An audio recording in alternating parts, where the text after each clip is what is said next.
보험설계사, 영업인들을 위한 12월 23일 월요일 간추린 아침 뉴스.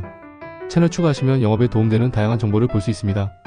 더불어민주당이 한덕수 대통령 권한대행에게 오늘 24일까지 정부로 이송된 투특검법을 공포하라고 시한을 못 박았습니다. 그렇지 않으면 즉시 책임을 묻겠다며 탄핵 추진 가능성을 시사했습니다. 국민의힘은 위헌적인 특검법을 받아들이라는 것은 국정과 여당을 마비시키려는 야당의 속셈이라며 반발했습니다. 윤 대통령 수사를 공수처로 넘긴 검찰이 경찰청 국가수사본부 수사에 속도를 내고 있습니다. 계엄이 선포됐던 밤 정치인 체포조로 경찰이 동원됐는지 밝히는 데 수사력을 집중하고 있습니다. 공수처 수사 이후 검찰이 윤 대통령에 대한 수사를 넘겨받아 기소를 해야 하는 만큼 관련 수사를 이어나가고 있는 것입니다. 비상계엄 선포 직후 방첩사령부가 경찰에 수사관 100명을 준비해달라고 요청해 사실상 체포조에 동원하려고 했던 것 아니냐는 의혹이 제기됐죠. 조지호 경찰청장은 이 요청을 묵살했다고 밝혔었는데 실제로는 서울경찰청 소속 최정예 수사 인력 81명이 사무실에서 대기까지 했던 것으로 확인됐습니다. 지난 8월 윤석열 대통령이 신원식 국방장관을 갑자기 교체했는데요. 이번 계엄 사태에서 핵심 역할을 한 문상호 정보사령관을 신 장관이 경질하려고 했기 때문이라는 주장이 나왔습니다. 후임 김용현 장관은 문 사령관을 유임했고 이때부터 내란 준비가 본격적으로 시작됐다는 겁니다. 새 헌법재판관 후보자 3명에 대한 인사청문회가 오늘부터 이틀 동안 진행됩니다. 민주당이 추천한 정계선 40여 후보자와 국민의힘이 추천한 조한창 후보자에 대한 인사청문회를 진행할 예정입니다.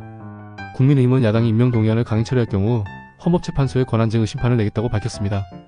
정치자금법 위반 등의 혐의로 구속 기소된 명태균 씨가 청구한 보석 허가에 대한 신문이 오늘 열립니다. 검찰은 명 씨가 쓰던 휴대전화 이른바 황금폰에서 15만여 개의 파일을 복구하고 내용 분석 작업을 진행하고 있습니다. 전국 최대 규모 법원인 서울중앙지방법원과 서울고등법원을 비롯한 전국 대부분 법원이 오늘부터 다음 달 3일까지 동계 휴전기에 들어갑니다. 전국 다른 법원들도 비슷한 기간에 휴전기를 정하는데 이 기간에는 긴급하거나 중대한 사건을 제외한 대부분의 재판이 열리지 않습니다. 정부의 수사 의뢰로 현재 직무가 정지된 이기흥 대한체육회장 겸 IOC 위원이 오늘 삼선 도전을 공식 선언합니다.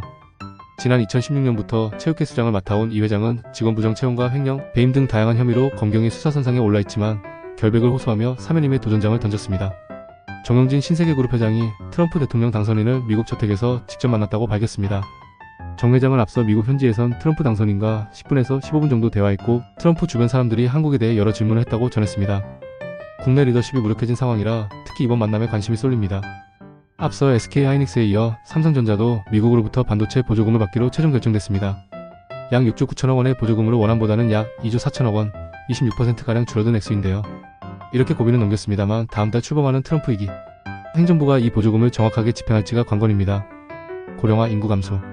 옆나라 일본도 우리와 같은 고민을 안고 있습니다. 그 대책의 하나로 일본은 은퇴 시점을 70살까지로 연장하는 실험하고 있습니다. 이런 노력 덕분에 70살까지 근무가 가능한 회사가 일본 전체 기업의 30% 정도에 달하는 것으로 조사됐습니다. 아프리카 나이지리아에서 크리스마스를 앞두고 열린 여러 자선행사에 인파가 몰리며 수십 명이 숨진 것으로 전해졌습니다. AP통신 등에 따르면 현지 시간 21일 나이지리아 남부의 한 마을에서 열린 성탄 행사에서 일어난 압사사고로 22명이 숨지면서 현재까지 사망자는 67명까지 늘었습니다. 오늘부터 병역의 의무를 다한 청년들을 대상으로 서울시 무제한 대중교통 이용권인 기후동행카드의 청년 할인 연장 신청을 받습니다. 최대 3년까지 할인 혜택이 연장 가능하며 시는 이번 기후동행카드 청년 할인 연장을 시작으로 서울 청년 예비인턴과 미래청년 일자리 등 시 대표 청년 정책에도 군 의무 복무 기간만큼 참여 기간을 확대해 나갈 예정입니다. 이상고온 현상으로 요즘 제철 맞은 딸기 가격 많이 뛰었는데요. 20일 기준 딸기 백지 소매 가격은 약 2,700원으로 지난해보다 20%, 2년 전보다는 27%가량 올랐습니다. 늦더위가 기승을 부리며 평년보다 열흘가량 수확 시기가 늦어졌기 때문입니다. 더위를 피해 늦게 재배된 물량이 풀리는 내달부터 차츰 안정세로 접어들 것으로 전망되고 있습니다. 오늘부터 담배값 포장에 이전보다 흡연의 위험성을 더 체감할 수 있는 경고 그림과 문구가 새롭게 적용됩니다. 관련 담배값 경고 그림은 모두 10종인데 질병을 주제로 한 경고 그림이 5종에서 7종으로 늘었고 경고 문구는 폐암과 같은 단어형 표현에서 폐암으로 가는 길 등 문장형 표기로 바뀌었습니다. 티켓 가격이 최고 100만원에 달하는 국내 최대 규모의 공연으로 기대를 모은 오페라 어게인 투란도트 2024. 그런데 개막일인 어제 연출가가 작품에서 하차하는 일이 벌어졌습니다. 이탈리아 출신 연출가 다비데 리버모어는 보도자료를 통해 오페라 제작사가 자신에게 아마추어 수준의 연출을 강요하고 개런티도 제때 지급하지 않았다는 주장입니다.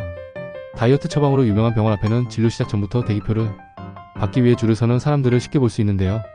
새벽부터 병원 문 열기만 기다리며 매트를 가져와 쪽잠을 자는 이들까지 있을 정도입니다.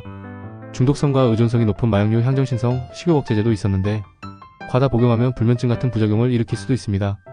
레카네맙 성분이 들어간 치매 신약이 미국과 일본, 중국에 이어 우리나라 병원에서도 처방하기 시작했습니다. 뇌 안의 치매 유발 물질을 근본적으로 제거해주는 항체 치료제입니다.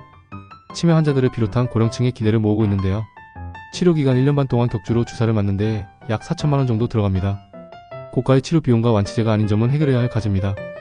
박경택 감독이 연출한 영화 소방관이 개봉 19일째인 어제 250만 관객을 돌파했습니다. 올해 개봉한 한국 영화 흥행토보에도 이름을 올리게 됐습니다. 소방관은 지난 2001년 홍제동 화재 참사 사건이라는 실화를 바탕으로 소방관들의 헌신과 희생을 그린 작품입니다.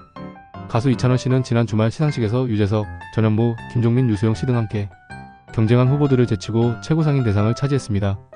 이찬원 씨는 대상 수상 소감에서 자신은 어린 시절부터 방송과 예능 프로그램이 너무 좋았다며 앞으로도 이 길을 포기하지 못할 것 같다고 말했습니다. 춥고 건조한 날씨가 계속되면서 안구 건조증 환자가 부쩍 늘고 있습니다. 컴퓨터 모니터나 스마트폰 액정 등에서 나오는 블루라이트, 즉 청색광이 눈 건강을 해치는 건데요. 피부 노화까지 유발한다고 하니 주의하셔야겠습니다. 이런 부작용을 피하기 위해 디지털기기 10분 사용 후 20초 휴식 원칙이 권장됩니다.